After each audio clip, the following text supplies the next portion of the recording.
Selena Uibo, thank you for joining Stateline. Thank you for having me. It's just been a little over 6 months since Labor got demolished by the country Liberals at the Territory election. Where did it go so wrong for your party? I think our previous government lost touch with what Territorians prioritise in those key areas and key issues, and we definitely lost the confidence of Territory voters. Where do you suspect the party got it wrong? So I think losing touch with what Territorians prioritise definitely meant the loss was quite a large one, which is what happened.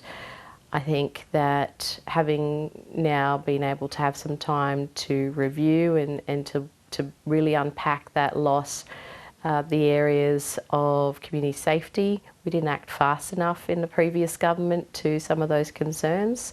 I think some of it was also the internal politics, not necessarily listening and staying in contact with those key priorities across the communities of the Northern Territory. I know that Territorians get very frustrated when politicians turn inwards, so I think that it definitely hurt us as well. Several of your former colleagues, including Kate Warden, Brent Potter, and the former Chief Minister himself, Michael Gunner, have left the Northern Territory since the election. Is this proof that their hearts weren't in the right place? I wouldn't say that. I would say that some of the changes after an election cycle can be quite difficult, I would say, for a Labor politician to get a job across the Northern Territory. We're a small, very interconnected community across the NT of less than 250,000 people. And when you're a professional and looking at some of that change-making work, I think your options are limited outside of politics. You've conceded that the former Labor government should have acted sooner on law and order in the Northern Territory. This week alone, there's been murder charges laid, stabbings and assaults in Darwin, Palmerston, Alice Springs and Beswick, and that's not even to name all of it. When do you concede that this is a national emergency, and what are you going to do about it? I think that the investment of a good government, any good government, regardless of what side of politics they are, needs to invest in preventative measures, not just punitive measures like what we're seeing the CLP government do now in the Northern Territory.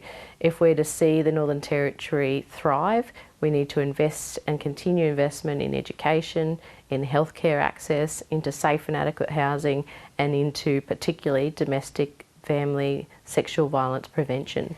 Currently 1% of the Northern Territory's population is in prison. What do you think this says about the Territory's historical failure to rehabilitate people? I think that we could have done more, absolutely, but the inroads started under the former Labor government around justice reinvestment, around the Aboriginal Justice Agreement. So I think the process under the new CLP government needs to not just look at the punitive measures. Yes, absolutely, consequences need to occur, but the investment into breaking the cycle of crime, addressing the social determinants of crime, also need to be the responsibility of the government. We have a federal election looming. Do you think that Territorians will vote against Labor federally the same way that they did at the Territory election? I think Territorians will make their choice very soon, of course, when the federal election is called. I think we'll see those areas of key service delivery to the Northern Territory become the priority. I don't think we're going to see anything positive offered up by the federal coalition in those areas of health, housing, education, to support our economy. I think it's going to be very narrow. I don't think they're going to focus on supporting the Northern Territory in the way that our federal Labor government has done so. What impact do you think the failed voice referendum will have on Labor's chances federally? I think a lot of people across the Northern Territory were quite frustrated with the amount of money spent on the campaign for the federal referendum around the voice. I think we'll see maybe some backlash in the federal election. I think Territorians have moved on and will be focused on those key cost of living areas like education and particularly childcare in the Northern Territory, and looking for the support that families and individuals need here in the Territory when it comes to the cost of living.